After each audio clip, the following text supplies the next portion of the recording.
Hunyo 5, Huwebes, tuig 2025. Ekapito nga semana sa paggabanhaw. Pagbasa gikan sa santos nga ebanghelyo, sumala ni San Juan. Si Jesus miyahat, sa langit og miingon, wala ako magampo alang lamang kanila, kundili alang usab ni adtong motuo, kanako tungod sa ilang mensahe. Nagampo ako nga mausa unta sila. Amahan, mausa unta sila dinhi kanato ingon nga ikaw ani akanako ug ako, ana akanimo. Aron mo tuo ang kalibutan nga ikaw maoy nagpadala kanako. Gihatagan ko sila sa samang dungog nga imong gihatag kanako. Alon sila mausa ingon nga ikaw ug ako usara. Ako ana kanila ug ikaw ani akanako, alon sila mausa gayod. Ug sa ingon masayod ang kalibutan nga ikaw nagpadala kanako.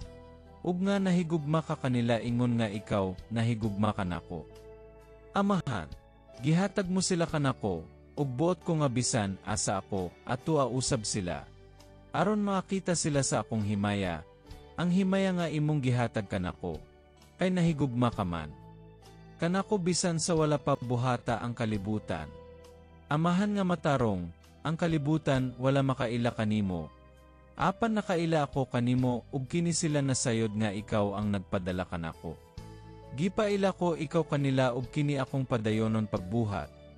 Aron mabatonan usab nila ang imong gugma alang kanako, ug magpuyo usab ako diha kanila. Ang Ebanghelyo sa Ginoo.